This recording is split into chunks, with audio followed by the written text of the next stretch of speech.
की प्रस्तावना अब शुरू होता है, ठीक है कि नहीं। संविधान की प्रस्तावना में क्या क्या जानना चाहिए, एकदम बेसिक बातें हैं। संविधान की प्रस्तावना का परिचय क्या है, कौन से मूलभूत भाव हैं इसमें, कितने तरह की न्याय है, कितने तरह की स्वतंत्रता है, तो किसने क्या कहा, किसी ने इसे कुंजी कहा तो किसी ने आत्मा कहा, इसके स्रोत क्या हैं, मतलब इसके संपूर्ण पक्ष के विषय में जानना है। आप लोग की जानकारी में है कि यह संविधान की आत्मा है, संविधान की कुंजी के रूप में हम लोग इसको जानते हैं, संविधान के दर्शन के रूप में हम लोग इसको, क्योंकि हम क्या चाहते थे अपने देश के नागरिकों के लिए, वो सभी बातें इस प्रस्तावना में क्या है, निहित है। इसलिए इसकी शुरुआत हम भारत के लोग से होती है। तब सारी शक्ति किसमें है, सारी शक्ति हम भारत के लोग में। अभी आप लोगों ने जब न्यूज जाइएगा सुनिएगा, सब जनता की ही बात करता है, जनता के बीच में जाएंगे तो हम भारत के लोग में शक्ति निहित है। और भारत को क्या है, एक संपूर्ण बहुत संपन्न समाजवादी पंथ निरपेक्ष, लेकिन ये दो दो तत्व और एक अखंडता, और एक अखंडता है, ठीक है कि नहीं। तो आपको 42वें संविधान संशोधन में जोड़ा गया था, याद रखिएगा। और वो 42वां संविधान संशोधन मिनी संविधान है, उसमें कई प्रावधानों को जोड़ा गया था। तो हम लोग कैसा चाहते थे, एक संपूर्ण बहुत संपन्न चाहते थे, लोकतंत्रात्मक गणराज्य चाहते, लोकतंत्र भी चाहते थे और गणराज्य भी। गणराज्य का मतलब होता है कि हमारे राज्य का जो प्रधान है, राष्ट्रपति, वो निर्वाचित हो। और बात है कि हमने अप्रत्यक्ष व्यवस्था अपनाई, उसके पीछे का तर्क यही था कि अप्रत्यक्ष इसीलिए कि यदि प्रत्यक्ष संस्था के रूप में राष्ट्रपति होते तो सत्ता का टकराव होता, और एक प्रधानमंत्री के समान ही एक समानांतर सत्ता का विकास होता, और टकराव से फिर लोकतंत्र को हानि होती। इसलिए हमने उसको अप्रत्यक्ष बनाया, गरिमापूर्ण बनाया। फिर हमारे जितने भी नागरिक हैं, कितने तरह के उसको न्याय देने की बात कहें, सामाजिक, आर्थिक, राजनीतिक न्याय देने की बात कहें, पहले ठीक से सुन ली। यहाँ सामाजिक न्याय का क्या मतलब है, कोई किसी का शोषण नहीं करे, सभी तरह के सामाजिक भेदभाव का अंत, इसका उल्लेख आर्टिकल 14 से 18 में है। 14 में रूल ऑफ लॉ है, आर्टिकल 15 में धर्म, जाति, लिंग, क्षेत्र, वंश के आधार पर कोई भेदभाव नहीं हो। 16 में अवसर की समता है, 17 में अनटचेबिलिटी, अस्पृश्यता का अंत है, और 18 में उपाधियों का अंत है। हालांकि सभी अनुच्छेद के साथ अपवाद जुड़े हुए हैं। जहां रूल ऑफ लॉ आर्टिकल 14 में है, तो अपवाद है राष्ट्रपति, राज्यपाल, विदेशी राजनयिक। 15 में धर्म, जाति, लिंग, क्षेत्र, वंश के आधार पर भेदभाव का अंत है, फिर भी हम बच्चों को, महिलाओं को विशेष रूप से उसके संबंध में भेदभाव करते हैं। जहां 16 में अवसर की समता है, वहीं पर आरक्षण की भी बात है, चाहे वो आरक्षण शिक्षा के आधार पे और करें या हम आर्थिक आधार पे करें। अब तो EWS भी जो 17 का कोई अपवाद नहीं है, अनटचेबिलिटी, ठीक है कि नहीं, अस्पृश्यता का अंत है, ठीक है। और 18 उपाधियों का अंत है, उसका भी अपवाद है, उपाधि का अंत है, लेकिन नागरिक सेवा के क्षेत्र में हम पद्मश्री देते हैं, नागरिक सम्मान, पद्म भूषण देते हैं, पद्म विभूषण देते हैं, और भारत रत्न देते हैं। यह परंपरा हम 1954 से शुरू की। पहला भारत रत्न जितना महत्वपूर्ण है, उतना 2024 का भारत रत्न भी, तो इस वर्ष कर्पूरी ठाकुर जी को हमने दी, याद रखिएगा। विदेशी पाठक को अभी पद्म भूषण हमने दिया है। ऐसे बिंदु पर जरूर नजर रखिए, करंट की बातें हैं। तो कितने तरह का न्याय है, सामाजिक न्याय, ठीक उसी तरह से आर्थिक न्याय है, इकोनॉमिक जस्टिस। इकोनॉमिक जस्टिस का क्या मतलब होता है, आर्थिक आधार पे कोई भेदभाव नहीं हो। ये नहीं कि स्त्री को कहेंगे कि तुमको नहीं करना है, ठीक है कि नहीं, उस तरह का प्रतिबंध था पहले, वो सब कुछ छोड़ दिया, खत्म। आर्थिक न्याय हम देंगे, यहाँ तक कि वंचित वर्ग के लिए हम विशेष योजना चलाएंगे, चला भी रहे हैं। राजनीतिक न्याय, पॉलिटिकल जस्टिस, हमने किसी जाति धर्म के आधार पर मतदान का अधिकार नहीं दिया है। आर्टिकल 326 के तहत, आर्टिकल 326 के तहत एडल्ट यूनिवर्सल सफ्रेज दिया है, मतलब सार्वभौमिक वयस्क मताधिकार। एक झटके में मैंने, हमारी आयु 21 साल पूरी हो गई। तुम किसी भी तबके के हो, पढ़े लिखे नहीं भी हो, किसी भी क्षेत्र के हो, आपको वयस्क मताधिकार से वंचित नहीं किया जाए। कालांतर में 61वें संविधान संशोधन के द्वारा राजीव गांधी के समय में तो 89 में 21 से घटाकर 18 कर दिया।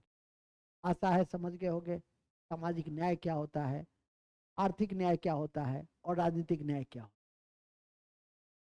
इसके बाद है स्वतंत्रता। स्वतंत्रता हमारे यहाँ है विचार की।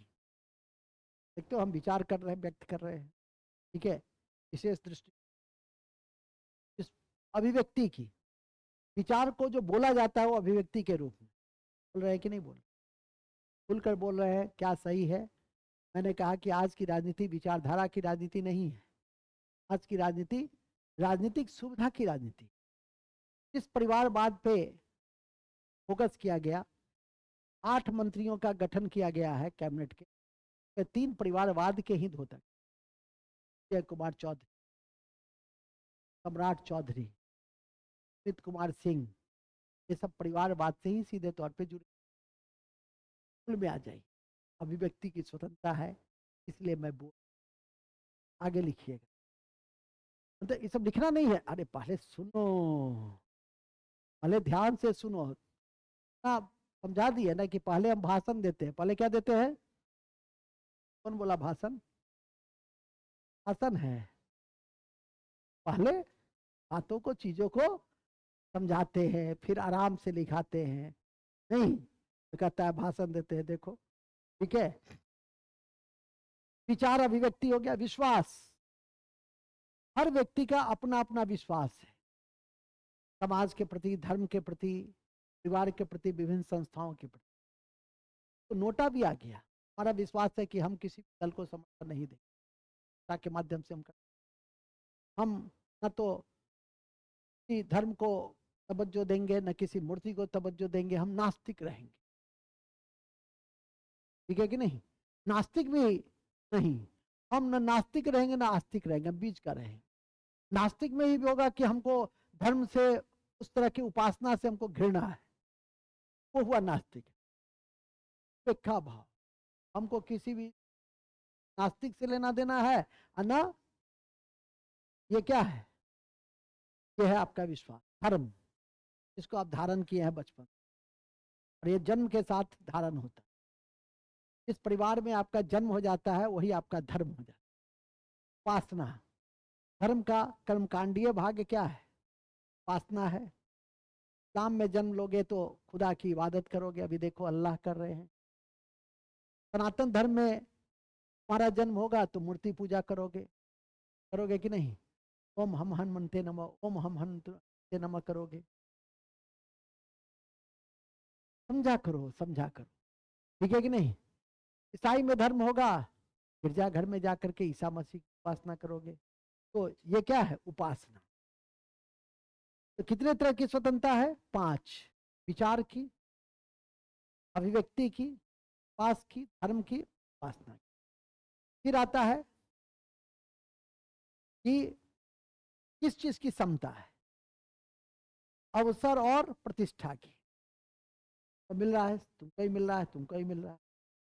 प्रतिष्ठा भी है कि नहीं कि इस राज्य है, इस आएगा, कहेगा शाम हो गया, शाम का नाश्ता में लाइन में लगी है। नहीं, फिर खाना के टाइम में आएगा, पुलिस का लाइन में लगी है, 4 दंड, डिनर है। सब मिलता है। इसको आवश्यक मानव के व्यक्तित्व में छेड़छाड़ की अनुमति नहीं है। किस आधार पे आपने गिरफ्तार किया है, किस आधार पे हमको होल्ड करके रखा है? ये पुलिस सबसे ज्यादा किससे डरती है? कानून को जानता है, ठीक है कि नहीं? गरीब आदमी को उठा के चल देगी, गरीब आदमी बेचारा बाई बाप करता रहता है, लेकिन हिम्मत है एक कमजोर वकील को भी उठा के ले जाए, एक कमजोर वकील को भी उठा के ले जाए, कल ही उसको उठवा देगा। समझ में आ गई होगी? कहने का मतलब साफ है। प्रतिष्ठा और अवसर की समता है। अब उसको प्राप्त करने के लिए व्यक्ति की गरिमा है, राष्ट्र की एकता अखंडता। एकता अखंडता का मतलब होता है, एकता भौगोलिक शब्द, एकता भावनात्मक शब्द है। हम एक हैं, हम सभी भारतीय क्या एक है। लेकिन जम्मू कश्मीर हमारा अभिन्न हिस्सा था, अभिन्न हिस्सा है और अभिन्न हिस्सा रहेगा। डायलॉग सुने होंगे सन्नी देओल का, हिंदुस्तान था, हिंदुस्तान है और हिंदुस्तान रहेगा। ये क्या है? अखंडता है। कि हम अखंडता का संबंध भौगोलिक क्षेत्र से है, एकता का संबंध भावनाओं से है। कहते हैं ना कि हमारे परिवार में सभी एक है। किस आधार पे एक है? भावनाओं के आधार, विश्वास के आधार। आगे की नहीं, पत्नी के विषय में कहा जाता है ना कि दो जिस्म एक जान है। किस आधार पे कहा जाता है? भावनाओं के आधार पर। शारीरिक संबंध तो बहुतों से होता है कि नहीं? तो वगैरह में भारतीय संस्कृति की बात छोड़िए, यूरोप में होता है कि नहीं? वहां की संस्कृति ऐसी है। लेकिन हमारी संस्कृति में क्या है? हमारी संस्कृति में भावनात्मक रूप से हम लोग क्या होते हैं? एक होते हैं। आशा है समझ गए होंगे। ये है कि इन सब में व्यक्ति की गरिमा और राष्ट्र की एकता अखंडता को सुनिश्चित करने वाली बंधुता को बढ़ाने के लिए दृढ़ संकल्प होकर अपनी संविधान सभा में आज तारीख 26 नवंबर 1949 बीती माघ शुक्ल सप्तमी विक्रमे संवत, छूट गया यहाँ, विक्रमे संवत 2006 को एतद द्वारा इस संविधान को अंगीकृत, अधिनियमित और आत्म अर्पित कर, यही प्रस्तावना का मूल बिंदु है। और हर शख्स को प्रस्तावना याद रहनी चाहिए। यही सिविल सेवा की कक्षा होती तो मैं कहता आप याद कर ली, फिर भी आपको याद रहना चाहिए, आप शिक्षक है, ठीक है कि नहीं? एक सामने में स्कूल है, बीबी गर्ल्स हाई स्कूल, एक मास्टर साहब है सामने में रहते, मैं बड़ा प्रभावित हूँ विगत 20-25 सालों से। वो निस्वार्थ भाव से आते हैं, ठंडा हो गर्म हो, 5 बच्चा हो 500 बच्चा, जो रूटीन है उसको फॉलो अप करते। वैसे लोगों को राष्ट्रपति पुरस्कार मिलना चाहिए। राष्ट्रपति शिक्षक पुरस्कार किसको मिलेगा? चाटुकार है, जो अधिकारियों के इर्द गिर्द रहेगा। काम करने वाले को पुरस्कार नहीं मिलता है, इस बात को हमेशा ध्यान रखो, ठीक है कि नहीं? काम करने वाला सुदूर जंगल में जाकर के काम करता रहता है। पहली बार 2-3 सालों से मैं देख रहा हूं कि जो सुदूरवर्ती क्षेत्र में भी काम करते हैं, जिनको फॉर्म कैसे भरा जाएगा ऑनलाइन का वो भी नहीं पता है, सरकार उसकी उसकी एजेंसी उसको खोज लेती है। टिकली वाला को नहीं, काला चावल बनाने वाला को, उन सबको हम लोग पद्मश्री दे रहे हैं। हजारों किसानों को उत्प्रेरित करने वाले को, लाखों बच्चों को पढ़ाने वाले को हम क्या दे रहे हैं? पद्मश्री पद्म भूषण दे रहे हैं। बिंदु पे अब इसी प्रस्तावना को हम लोग, इसमें जो पीटी के एंगल से जितनी बातें आपको जाननी है, सारी बातों को आपके समक्ष में रखना चाहूंगा। बात करते हैं, लिखते हैं प्रस्ताव। अब शुरू। सर अभी तक क्या कर रहे थे? गप। क्या कर रहे थे? गप। लिखो आगे। प्रस्तावना, प्रस्तावना संविधान की कुंजी है, संविधान की कुंजी है, संविधान की कुंजी है, आत्मा है, आत्मा है, आत्मा है। नेहरू के उद्देश्य प्रस्ताव का नया रूप है। नेहरू के उद्देश्य प्रस्ताव का नया रूप है।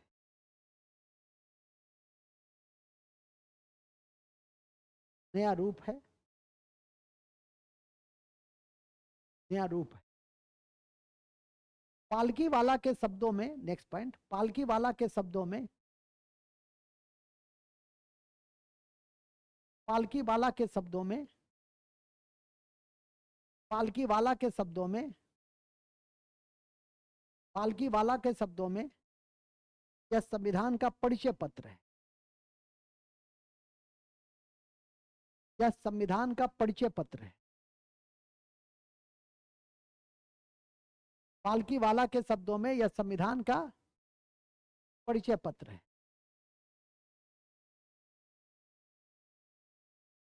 परिचय पत्र। अब लिखो पॉइंट नंबर 2, अति महत्वपूर्ण है कि संविधान मिनी संविधान के रूप में चर्चित, मिनी संविधान के रूप में चर्चित, मिनी संविधान के रूप में चर्चित, मिनी संविधान के रूप में चर्चित 42वां संविधान 1976, 42वां संविधान 1976, 42वां संविधान 1976, 42वां संविधान 1976 के द्वारा प्रस्तावना में एकमात्र बार संशोधन किया गया, के द्वारा प्रस्तावना में एकमात्र बार संशोधन किए गए, एकमात्र बार संशोधन किए गए, मात्र बार संशोधन किए गए और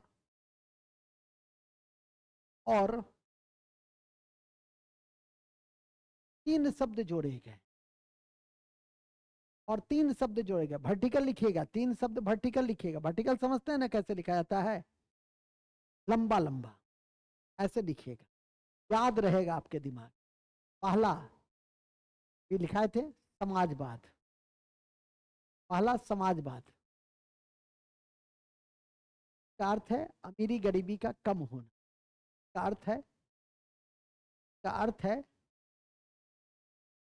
अमीरी गरीबी का कम होना, का अर्थ है अमीरी गरीबी का कम होना। इसका अर्थ है अमीरी और गरीबी का कम होना, अमीरी और गरीबी का कम होना। का क्या अर्थ है? का क्या अर्थ है? का क्या अर्थ है? का क्या अर्थ है? अमीरी गरीबी का कम होना। दूसरा पंथ निरपेक्षता, पंथ निरपेक्षता, पंथ निरपेक्षता। राज्य का अपना कोई धर्म नहीं होगा, राज्य का अपना कोई धर्म नहीं होगा, राज्य का अपना कोई धर्म नहीं होगा। पंथ लिखे ना, पंथ लिखे, पंथ थ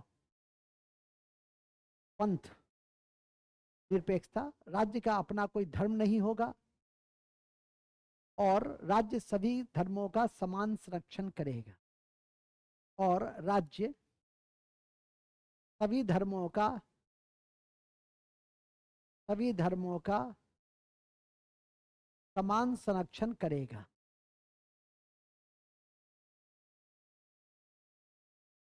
समान संरक्षण करेगा।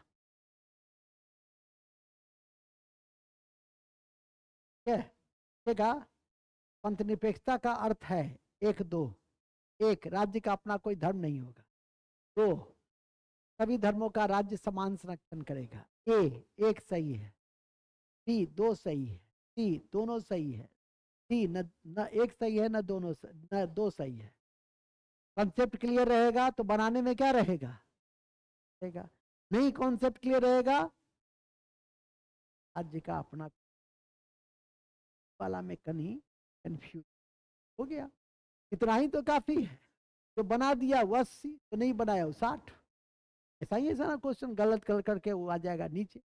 ठीक है कि नहीं? तो ध्यान रखिएगा, क्योंकि अब तीसरी चरण हो रही है, क्वेश्चन के विकल्प को आप कठिन कर सकते, ध्यान रखिएगा। ठीक है, क्योंकि उसको 2 स्टेज का भी जो हजारों बच्चे हैं वो तैयारी कर रहे हैं, तैयारी करके बैठे हैं। लाखों बच्चे जहाँ कम्पीट किए हैं वहाँ लाखों बच्चे अभी भी विकास की दौर में हैं। आशा है समझ रहे होंगे कठोर सच्चाई को, कि यदि 1.5 लाख सीट आएगा, 3 लाख 4 लाख तो लोग भी बैठेंगे ना, 5 लाख।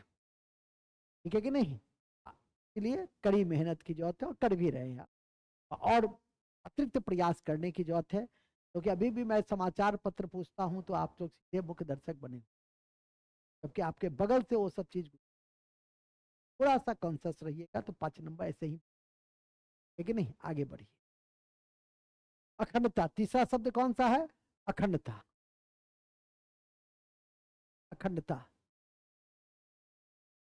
ठीक है। ये आपको ये हुआ। फिर लिखिए, प्रस्तावना में 4 मूल तत्व होते। प्रस्तावना में कुल 4 मूल तत्व है। प्रस्तावना में 4 मूल तत्व है। प्रस्तावना में 4 मूल तत्व है। पहला, प्रस्तावना में 4 मूल तत्व है। पहला, अधिकार का स्रोत। अधिकार का स्रोत। अधिकार का स्रोत। अधिकार का स्रोत किसमें है? गधे के गधे रह गए थे, घोड़ा हो जाओ। अभी पढ़ाए थे ना हम भांत के लोग, क्या लिखे थे? अधिकार का स्रोत क्या है? अधिकार का स्रोत लिखो, हम भांत के लोग। तब हम इतना भाषण क्यों दिए? अधिकार का स्रोत हम भांत के लोग में। अधिकार के स्रोत, ठीक है, कहता है विश्वास में, करते कहता अखंडता में। हम भारत के स्रोत में होगा, अधिकार का स्रोत किस में होगा? हम भारत के लोग में है। दूसरा, भारत की प्रकृति, कैसी प्रकृति है? हाँ, ये जितना है, ये जितना है क्या है? ये सब भारत की प्रकृति है। ये सब भारत की, एक मिनट, ये भारत की प्रकृति है, ये भारत की प्रकृति है, ये भारत की प्रकृति है, ये भारत की प्रकृति।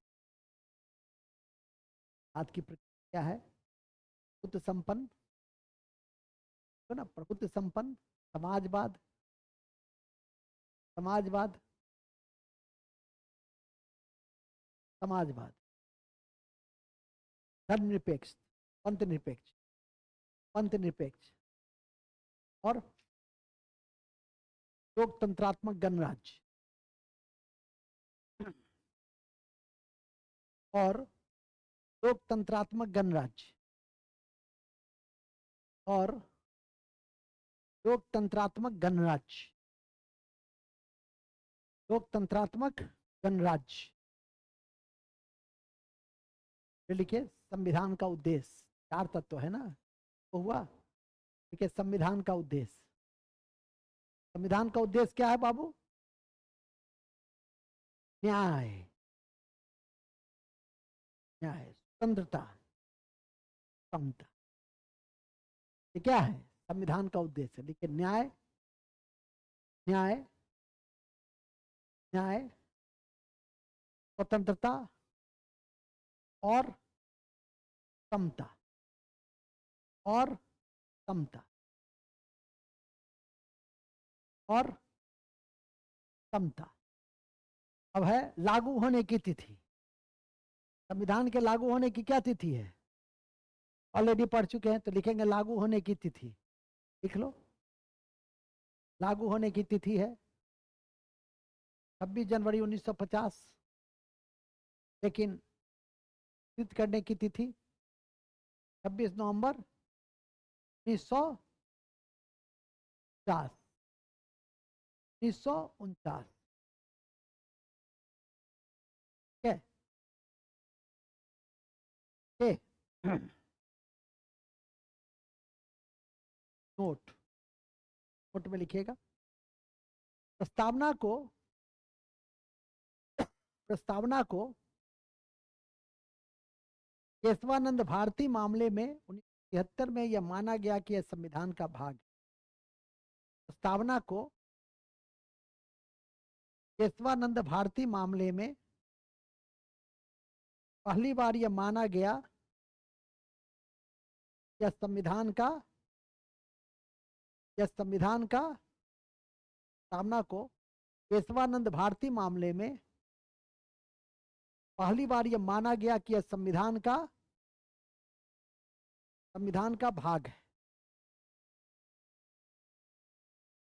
माना गया कि यह संविधान का भाग है, संविधान का भाग है। याद रहे केशवानंद भारती के मामले में ही केशवानंद भारती के मामले में ही केशवानंद भारती के मामले में ही सबसे बड़ा सुप्रीम कोर्ट का 13 जजों का बेंच बैठा था। 13 जजों का बेंच बैठा, 13 जजों का बेंच बैठा था। सबसे लंबा बेंच था केशवानंद भारती। केशवानंद भारती, ठीक है, 13 जज का, 13 न्यायाधीश लिखे, केशवानंद भारती में 13 न्यायाधीश का बेंच बैठा था। Largest bench of supreme court कहते। और पहली बार यह माना गया कि preamble is the part of Indian constitution, प्रस्तावना भारतीय संविधान का भाग है।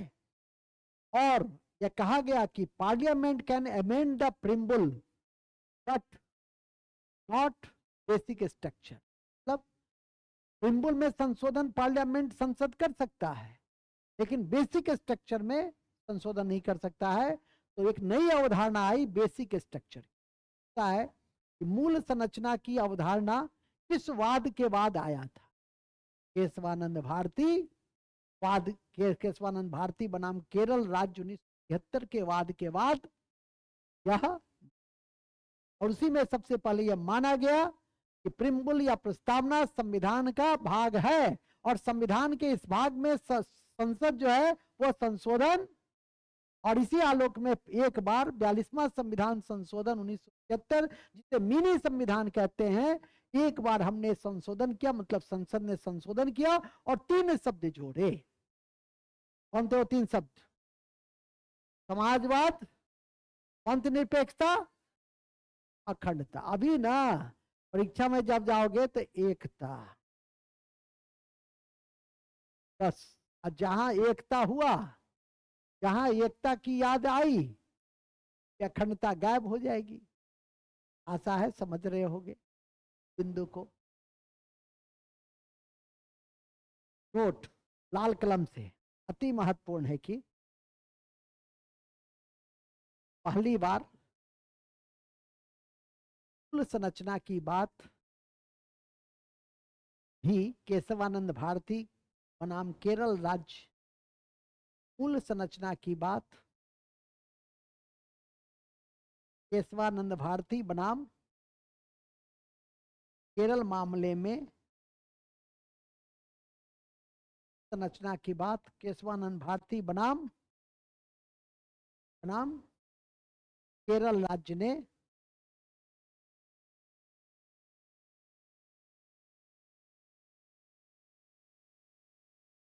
केरल राज्य में, केरल राज्य में सामने आई।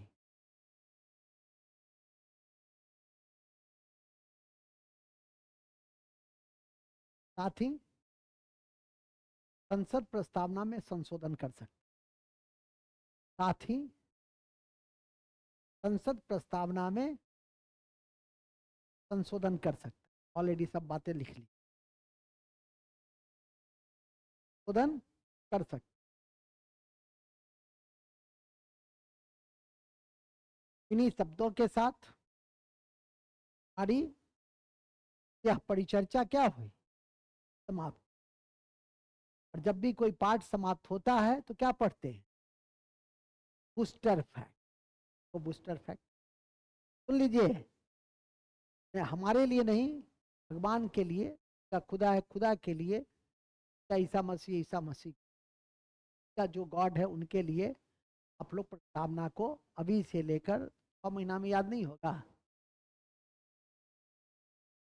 पढ़ाई भी में, वाह। तब तो और आसानी हो जाएगी। पढ़ाते थे ना, आइए।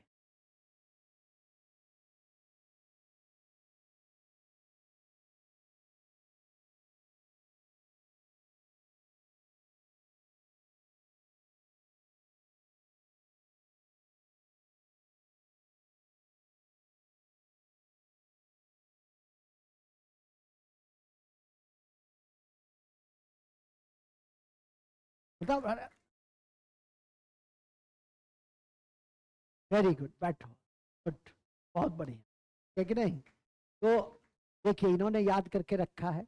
आप लोग को उत्प्रेरित कर रहा हूं कि आप लोग भी समय रहते क्या है, याद करके रख लीजिएगा, तो आपके लिए ठीक है, आपके भविष्य के लिए बहुत अच्छा होगा। अभी कुछ दिन पहले राम, मेरे एक शिष्य, के चाचा भी मेरे शिष्य, खानदानी गुरु, एसडीएम बना है, आज ही पोस्टिंग भी हुई।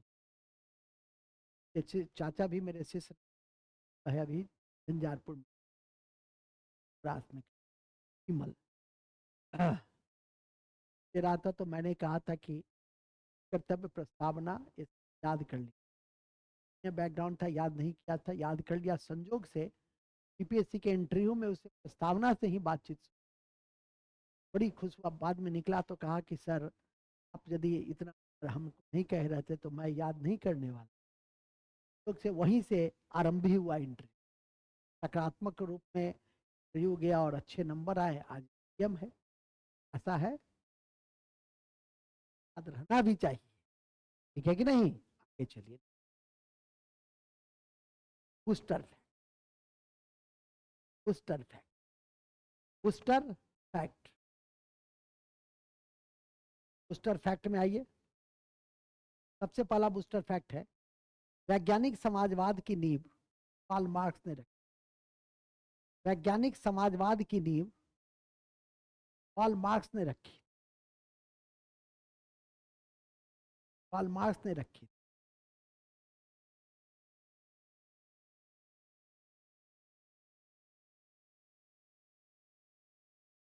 वैज्ञानिक समाजवाद की नींव ने रखा था कार्ल मार्क्स।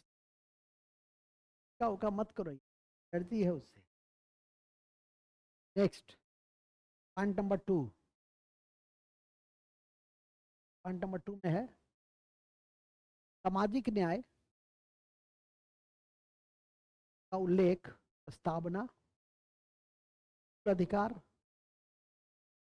प्रस्तावना, मूल अधिकार और नीति निर्देशक तत्व में। प्रस्तावना, मूल अधिकार और नीति निर्देशक तत्व में। प्रस्तावना में भी है, मूल अधिकार में भी है और नीति निर्देशक तत्व में। जबकि आर्थिक न्याय का उल्लेख, जबकि आर्थिक न्याय का उल्लेख प्रस्तावना और नीति निर्देशक तत्व में। प्रस्तावना और आर्थिक, प्रस्तावना और नीति निर्देशक तत्व में। आर्थिक न्याय का उल्लेख प्रस्तावना और नीति निर्देशक तत्व में। नीति निर्देशक तत्व में। राजनीतिक न्याय का उल्लेख अनुच्छेद 326 में। राजनीतिक न्याय का उल्लेख, राजनीतिक न्याय का उल्लेख अनुच्छेद, राजनीतिक न्याय का उल्लेख अनुच्छेद, अनुच्छेद 326 है। इन्हीं शब्दों के साथ हमारी, लिख दो नीचे नोट, प्रस्तावना को कंठस्थ रखना है, कंठस्थ करना है ना? सारे हमको देख करके आपके जैसा ऐसा कितना मास्टर को हम लोग देख लिए कंठस्थ रख, तब हम लोग से नहीं होने वाला है सर, क्या नहीं होगा? वो दो दो पैराग्राफ याद कीजिएगा, आसान हो जाएगा, एक ही दिन में नहीं याद कीजिए, पहले याद कीजिए, हम भारत के लोग जो अधिकार का स्रोत भी है, हम लिखा भी दिए कि प्रस्तावना में 4 मूल तत्व है। कितना तोड़ के बता दिए हैं। जितने भी प्रोबेबल क्वेश्चन है बड़े से बड़े स्तर तक में कोई दिक्कत नहीं है, कल याद करके रखना होगा। केशवानंद भारती भूल जाओगे तो कौन क्या कर ले, कोई कुछ नहीं कर सकता। थोड़ा सा उसको याद रखने का कोशिश कर। अब आइए तीसरा, सामना कंप्लीट हुआ और अपनी योजना के अनुसार आज हमको मूल कर्तव्य भी आपको बता देना है। मूल कर्तव्य तीसरा अध्याय है। आ जाओ जी मूल कर्तव्य पे। कहा गया? सोनू सोनू नहीं है तो कोई बात नहीं, ये है ना मूल कर्तव्य।